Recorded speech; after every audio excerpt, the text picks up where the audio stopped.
એ સમગ્ર ભારતીય બંધારણ દ્વારા નક્કી કરેલા એટ્રોસિટીનો જે એક્ટ હતો એની અવમાનના કરતા એક આઈએસ ઓફિસરને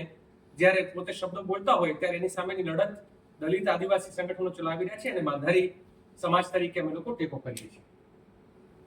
બીજું જે બેઠકમાં સૌથી મહત્વની ચર્ચા જે થઈ છે એ થઈ છે કે ગુજરાતમાં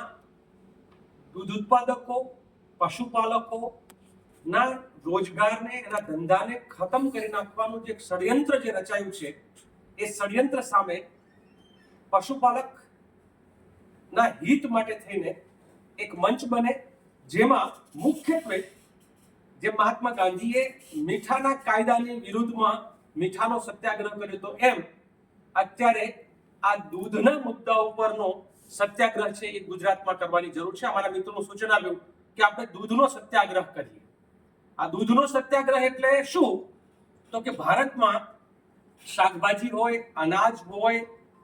કે પછી કોઈ પણ બીજા ઉત્પાદનો હોય કે જેનો ભાવ, ઇવન પેટ્રોલ અને ડીઝલના ભાવ પણ હવે સરકાર એમ કે છે કે અમે લોકોએ મુક્ત બજાર એનું બનાવ્યું છે